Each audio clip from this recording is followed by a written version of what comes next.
അത് തീർച്ചയായിട്ടും അല്ല. ഞാൻ നേരത്തെ പറഞ്ഞ പോലെ ഇപ്പോഴും അയാൾക്ക് ഇങ്ങനെ ഈ സംഭവമൊക്കെ നടന്നാലും അയാൾക്ക് ചെറുപ്പക്കാരുടെ ഇടയിൽ, യുവാക്കളുടെ ഇടയിൽ, വിദ്യാർത്ഥികളുടെ ഇടയിലൊക്കെ നല്ല സ്വാധീന ശക്തിയുണ്ട്. പക്ഷേ ഇന്നലത്തെ സംഭവം ഉണ്ടാക്കിയിട്ടുള്ള ഡാമേജ് അത്ര എളുപ്പത്തിൽ അദ്ദേഹത്തിന് പരിഹരിക്കാൻ പറ്റില്ല.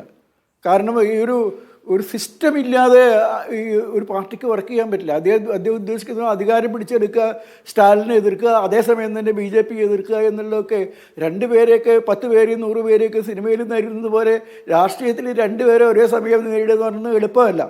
അപ്പം ഈ വിജയനെ സംബന്ധിച്ചിടത്തോളം ഈ ഡാമേജ് പരിഹരിക്കാൻ അത്ര എളുപ്പം ഒരു നിലയ്ക്ക് സാധിക്കുമെന്ന് എനിക്ക് തോന്നുന്നില്ല. കാരണം ഈ അദ്ദേഹം ഇനിയും ഈ പൊതുയോഗങ്ങൾക്കും ഇതുപോലെ തന്നെ റാലികൾക്കൊക്കെ ഇറങ്ങിക്കഴിഞ്ഞാൽ ഇതുപോലെ കാലതാമസം ഉണ്ടാവും, ഇതുപോലെ ആൾക്കൂട്ടം ഉണ്ടാവും, അപകടങ്ങൾ സംഭവിക്കാനുള്ള സാധ്യത ഇനിയും നിലനിൽക്കുന്നുണ്ട്.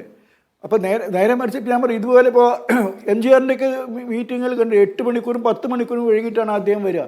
എന്നാലും പ്രശ്നമൊന്നും ഉണ്ടാവില്ല. അദ്ദേഹം ആദ്യം ചോദിക്കും ഇവർക്ക് എന്തെങ്കിലും ഭക്ഷണം, ലഘുഭക്ഷണമോ വല്ലതും ഇവർക്ക് ആവശ്യക്കാർക്ക് കൊടുത്തിട്ടുണ്ടോ, വെള്ളം കൊടുത്തിട്ടുണ്ടോ എന്നൊക്കെ ചോദിച്ചതിന് ശേഷമേ അദ്ദേഹം പ്രസംഗിക്കാൻ വരാറുള്ളൂ.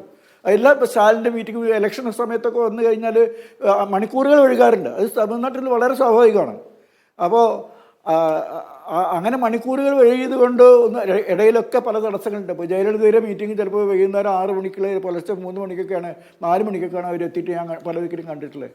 അത് തമിഴ്നാട്ടിൽ സ്വാഭാവികമാണ്. പക്ഷെ അതേ സമയത്ത് ആ വന്നിരിക്കുന്ന ജനങ്ങളുടെ സുരക്ഷ ഉറപ്പാക്കേണ്ടത് അതായത് പാർട്ടി തന്നെയാണ്, അതായത് നേതാവ് തന്നെയാണ്. മറ്റേ അത് ചെയ്യാൻ, അതിനെപ്പറ്റി ആലോചിക്കാൻ പോലും വിജയന് കഴിഞ്ഞിട്ടില്ല. ഒരു പാർട്ടി സംവിധാനം ഇല്ലാത്തത് കൊണ്ട് അദ്ദേഹം അല്ലെങ്കിൽ ആര്, ആ പ്രാദേശിക നേതാക്കൾ ആർക്കാണ് ഉത്തരവാദിത്വം? അങ്ങനെ ഉത്തരവാദിത്വം അദ്ദേഹം വിഭജിച്ച് കൊടുത്തിട്ടില്ല ആർക്കും. അതിൻ്റെ പ്രശ്നമാണ് ഇന്നലെ കണ്ടത്. അത് ആ ഒരു കെട്ടുപടുക്കൽ ഇല്ലാതെ ഈ രൂപത്തിൽ അദ്ദേഹത്തിന് ഈ പാർട്ടിയെ മുന്നോട്ട് കൊണ്ടുപോകാൻ പറ്റില്ല. ശരി, അതാണ് അതൊരു പ്രധാനപ്പെട്ട പ്രശ്നമാണ്.